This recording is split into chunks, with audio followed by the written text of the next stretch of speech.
Hey everybody, welcome back to the Three Swords Productions. I'm here with Steven, helping out with this commentary. I'm going to get into some Sanji versus Zoro. This was a pretty interesting matchup. There was a lot that happened, and it was a lot closer than I think I expected it to be. Yeah? How do you expect this matchup to go? A lot worse. I feel like Zoro is just like the best deck in the format, which it might not actually be. It's hmm just whenever you see them run hot and they run Nami into Dadan into like Nami into whatever, and then rushers on top of that to finish out the game with Newgate behind. It feels really oppressive. So hmm if you have a lot of those experiences, Zoro feels a lot stronger than it probably really is. But as a whole, the format's like in a decent spot. It's just none of the fun decks are the best decks, which is you know Well, I'm the Sanji guy, yeah. right? I have to be the Sanji guy now. I took that L for everyone. So, I actually don't think Sanji versus Zoro is that bad. I think No. that there are moments where you feel very much like the Sanji deck. You're able to just like put out it's not like one of Zoro's powers that can play multiple threats per turn. Hmm. A lot of decks don't have that power. It's kind of exclusive to the lower to the ground decks. Now the upside for Sanji is that it can also do that. It can play multiple threats per turn, except they're not quite as low to the ground. And we're not playing 3Ks that we're pumping up to 6. We're playing 4Ks, we're playing 5Ks, we're playing 6Ks, we're playing 8Ks, Hmm. for pretty cheap, and we're able to spit out 2 of those per turn. So oftentimes we're going to feel quite as fast as Zoro, except when you get to the end game, Zoro has Edward Newgate or Yeah. some rushers. We Yeah. don't have the rushers, but we have a wall that they're attacking into with our events. So I actually think that there are going to be games where Zoro just feels like, man, that Sanji deck is doing what I want to do, but better. Yeah, it definitely So, feels that way early on as the Sanji player, right? Like you mhm, you put in a lot of threats earlier and they're better. They're just bigger yeah, naturally because you're playing vanillas over, you know, regular cards with effects because, vanillas are the best. But whenever you get to the mid game to the late game, yeah, that's when it gets, that's when you really feel the power difference because you don't have new gates to close out the game. A lot of the time, Sanji is playing, some of the old green package cards, like your kids, your 7 drop kids, your 8 drop kids.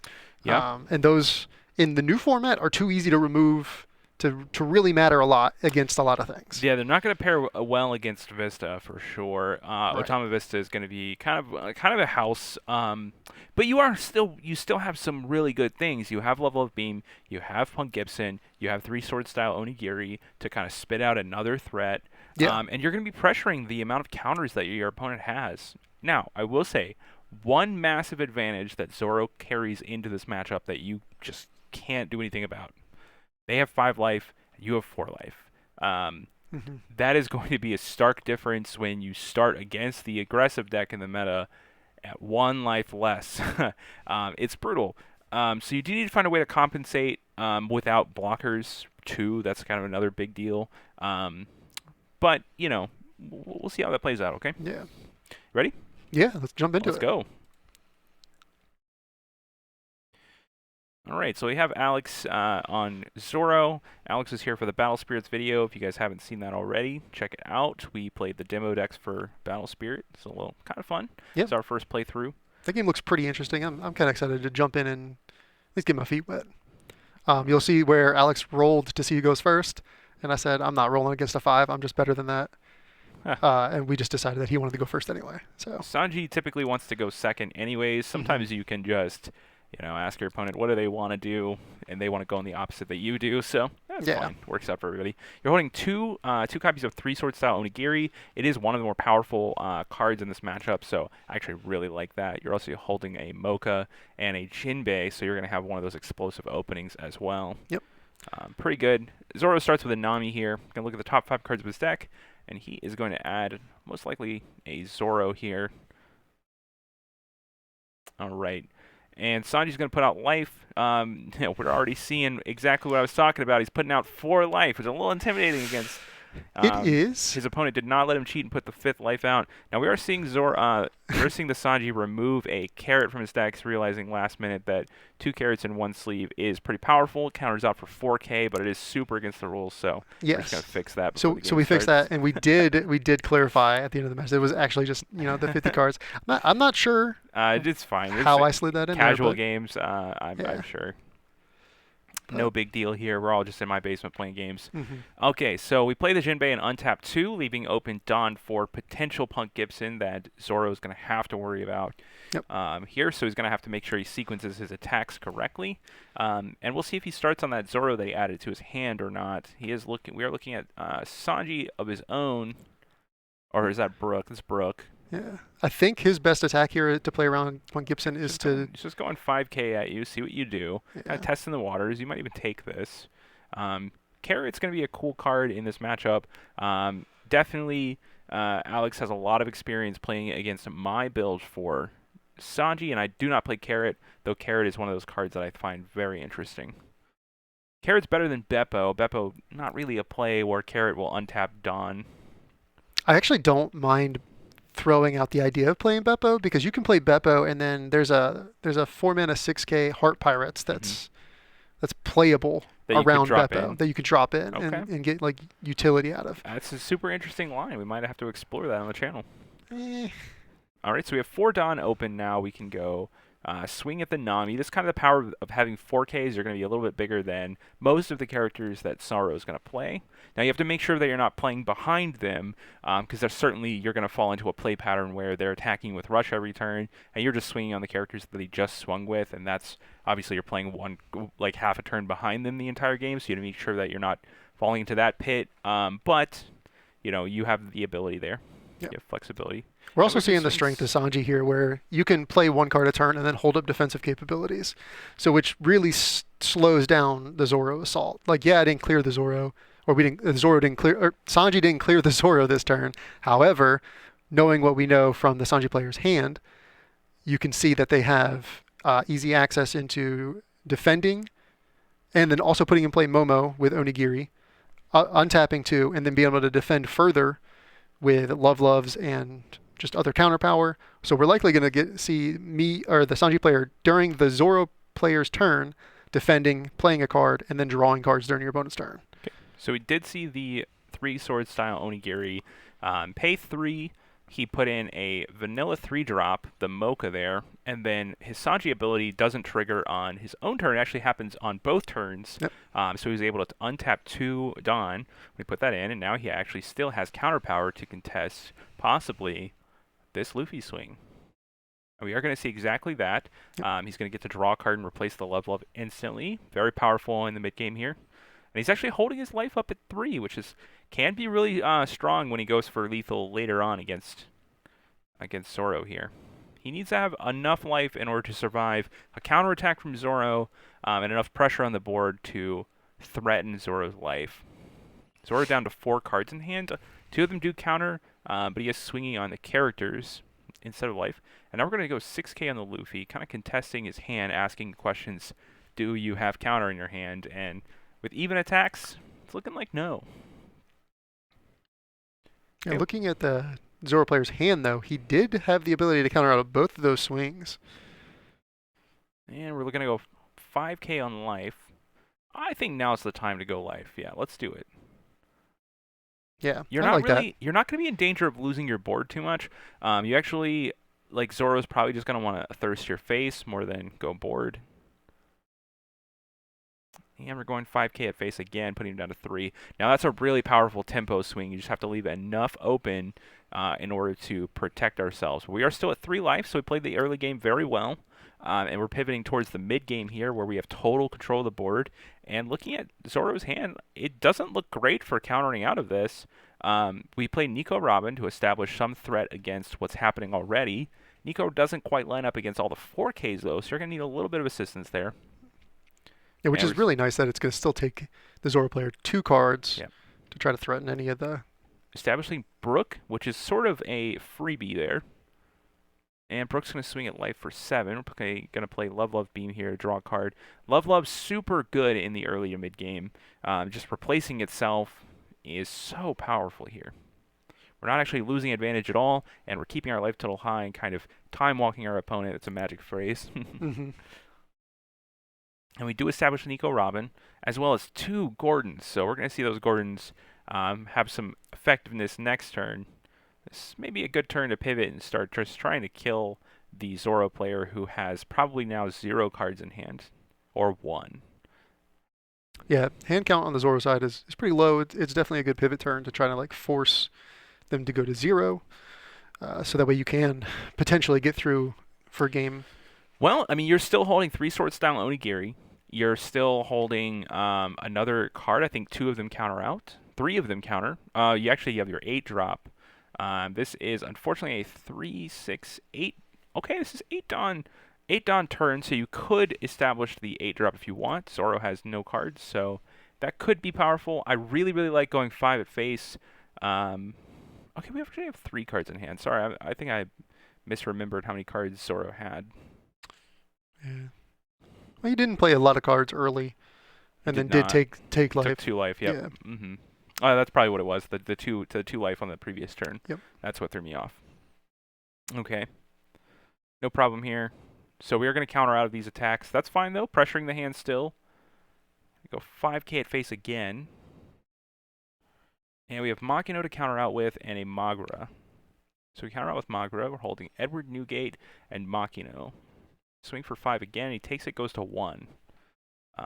That's all of the attacks for the turn. Now we could play a 4-drop here, or we could just protect our board. Now we know if we play 4-drop here, we cannot play a 3-sword style Onigiri, which is a little bit of exposing ourselves. So I kind of like the restraint there and just hold back. How many of these attacks are really going to go at our characters instead of the face? Probably none. So we probably are still kind of thinking, hey, we might be able to have all 4 attacks again next turn. Yeah, it's also hard to find the line where if you just play the 4-drop there, it just dies to Gordon's effect Nico Robin. So it gives him the best target to remove something. Well, at this point, you wanted to remove something because if you draw a 3-drop or less from your life, you can put it into play with 3-sword style Onigiri, possibly untapping 2 Dawn, having 4 Dawn still open, and Yeah. just getting to go love into something else. It opens up a lot of flexibility once he kills the 3rd thing. And I think you just take this, right?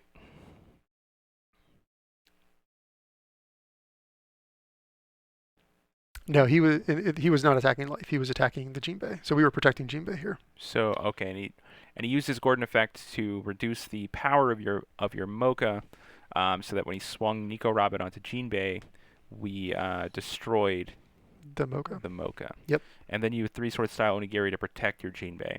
Yep. I think at that point maybe you just let the Jinbei go. Yeah, it's fair because it's going to die just to that, and then we Yeah. could have actually just taken the You life to save get you another save card. 3-sword style Onigiri, Hmm. and you just let him kill the thing, and then now he has to attack your life, which you kind of want him to do, kind of don't want him to do. I don't know. Yeah, it's just scary because now we have no way to attack anything else. You definitely lost your entire board there, Hmm. and you lost one of your defense cards. At this point, you definitely want to just hold this card. You're looking at 3-sword style Onigiri, Yeah. and considering, do I use the trigger effect? I think the answer is definitely no. And we swing with Gordon here. Unfortunate that we don't have another character to put into play. That could actually have been the difference between winning or losing right there. Yeah. If we had a surprise 3K or 3-drop here, then you have 2 attacks where he thinks that you only have 1. That could have easily been the difference.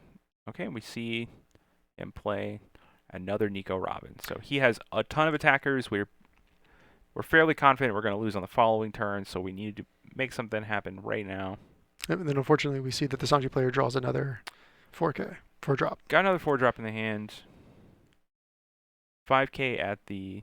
Okay, I think putting him to 0 would have probably been the best play. That way, if for some reason he doesn't kill you because of your life triggers or whatever it is, you actually have a clear path to win the game on the following turn. It's very valid. But this is the point where I conceded the game. There's It's very no. easy to think that you've lost the game, but note that you are going to draw two cards. Mhm. You actually can still counter out of at least one attack with the three sword style onigiri. You have two 1K counters in your hand, and you're gonna draw two more. Potentially one of them is Punk Gibson. To potentially one is the fourth three sword style onigiri to tap down characters. Yeah. If you're playing Deathwink, that would also help you out. So playing those two out basically is the end of the game. Now you don't have enough Yep. Dawn available to play events that come out of your life. So we'll see if that matters or not. But I think you just swing maybe 7K at his life here, and then hold the rest of your Dawn open. Don't establish anything to the board, and then hope for the best off the top of your life. I think the game is still fairly winnable. If the best line is definitely to swing to try to pressure for that last life Hmm. to put him 0, you swing 9 because then you have. Well, you want to make sure that you have as much Dawn available as possible. Um, and I'm not Oh, sure to it threaten the most amount of. counters out of your life. Yeah. That's fair. I mean, you could do the math and try and figure out how much mana you would need. How much Dawn would you actually need if both cards were events Right. off your life? But okay, I don't actually see what that card is. Three Sword Style Onigiri. That's exactly the kind of thing that I'm talking about. Right there would have been a very pivotal swing. Yep. That might have been the difference. And then if that's another event card, ooh, I think we might have kicked the can a little bit. Yeah, just a little bit. Probably lost the game just because didn't hold up anything to the simple 1Ks out of your hand to stop 5K swings Hmm. is huge, especially if they're just trying Yeah. to whittle out the last bit of counterpower you have, and because the Zoro player knows that Sanji has Onigiri or other cards that can counter up to that Interestingly level. enough, if we have another Punk Gibson, if we have a Punk Gibson here, we can still get out of this. Okay, he's gonna make a very large attack. You have three sword style Onigiri in hand. It's actually not looking the worst right now. We might have still gotten this one. Okay, it's very even on the board right now. He has the one Makino left to attack with. He does have 7 Dawn to do it with. So let's see what he chooses to do. Doing a bit of math to see what he needs to do. He's holding Zoro in hand. That's probably going to be it right there. We'll see how he approaches this though. Is that Vista in hand? It's It looks Edward like Newgate, it. Vista, and Zoro. Okay. He played the Nami.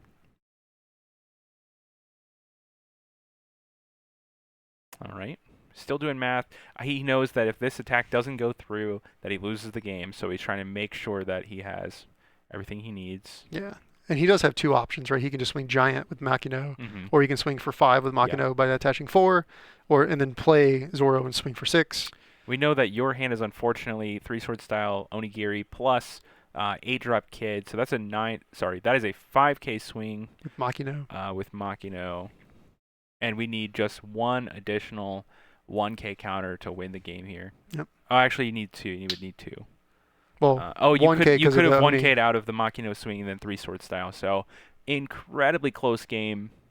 Yep. Um, It's just a good example of to really see your lines. You Don't give up on the have game. to play to your outs. It is going to come down to RNG whether those are you played for your outs and you did or did not find it. Yeah. But we did actually see that we didn't play for the outs and then we found the outs and then we were actually still so close. Yep. But those are the beats and that's a casual game. So the carrot there was actually really cool. It's basically another event card that you played. I kind of respect for that 2K. Yeah.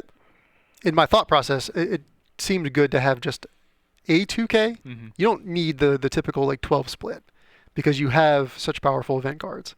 But with the addition of Carrot, then you really do have a little bit more reach when your opponent's not expecting it. They could be swinging for 6, thinking they're going to get 2 cards, and then you cheese them with the Carrot. And playing Carrot is kind of like adding an additional Sanji effect to your board. You can really late game play into say like you have only Carrot in play 2 vanillas that equals out to whatever your mana is or your Dawn, and then at the end of your turn you're going to untap one extra Dawn. So then you've really left yourself open to have Onigiri. You can do a bunch of stuff with that. It may be too niche, and maybe the only thing that really matters here is that it's a 2K. Um, but Yeah, when you draw poorly or you need the vanillas in your hand for whatever reason, being able to play the carrot out and still untap Dawn is really powerful. It's a really unique effect. And I think Sanji is a little bit situational sometimes. You need to kind of figure out what the best approach to the current situation is and play for that. And carrot giving you a little bit more flexibility can be a factor. yeah, Hopefully, Chad, you see that the Zoro versus Sanji matchup is actually a lot closer than you think. That game kind of you were a little bit slower at the beginning, where you only played a single card, untapped for Dawn, and didn't actually have a counter for it. But I will say, in your to Alex's credit in that game, much of what you were countering out with earlier in the game was Love Beams, which let you draw a card and replace Love Beam itself. So yeah, which is that's really massive. so powerful in the mid game. So definitely value countering out with that and keeping your life total higher. Mm-hmm. So, but pretty well played. Yeah, I didn't think Sanji versus Zoro was really all that bad. It was significantly better than I anticipated. Yeah. Zoro really doesn't do super well with early interaction. I think the only thing that Sanji's really missing to be like a top contender Mm-hmm. is just late game cards. Something Yeah, well, that's relevant. I really find that the late game power comes from Draco Mihawk and Three Sword Style Onigiri. Being able to surprise your opponent is incredibly powerful, and Mihawk is such a beating. He's basically a 4-Don Yeah. 8K. That is just uncontested beef right there. Yeah, it was very unfortunate that on the turn that I played that 4-drop and then passed, Yeah. it was not a Mihawk because I would have really rather have Yeah. drawn my Well, Mihawk out of the in deck. the Zoro matchup, a lot of your 6Ks are just going to do their best impersonation of Mihawks. Like, they're basically huge bodies that Zoro is not even going to contest because, why would I swing on a 6K when I can swing on your 5K leader instead? Right. Like, it's just simple, it's more cards out of my opponent's hand. I do think it's really cool that Sanji kind of pressures the Zoro player early Yeah. better than they typically can because their little 3Ks can't stand up to a 4K. And you put your opponent in a position where you had a 4K on the board and he just couldn't ignore it because you're just dealing damage. Like, Yeah. all of them are going face. It's hurting, Mm-hmm. and he needs to stop that because at a certain point, hey, if you have 4 attacks per turn, I'm going to lose. Yeah. But there's going to be earlier games where, early in the game where he's going to ignore your board and trying to just thirst your life, and you need to kind of balance how many characters you have on board so that you can still use your Sanji's ability and not kind of clog yourself down with the 4Ks. There's a lot to think about in that matchup. So Yeah. all It's a right. very interesting matchup. All right, guys, if you're still here, thanks for watching. If you like the content, be sure to subscribe and like the video. And if you're interested in more Sanji content, there is a couple playlists on the screen. Just watch those. Yeah, absolutely. Yeah. Tune in, guys. See ya.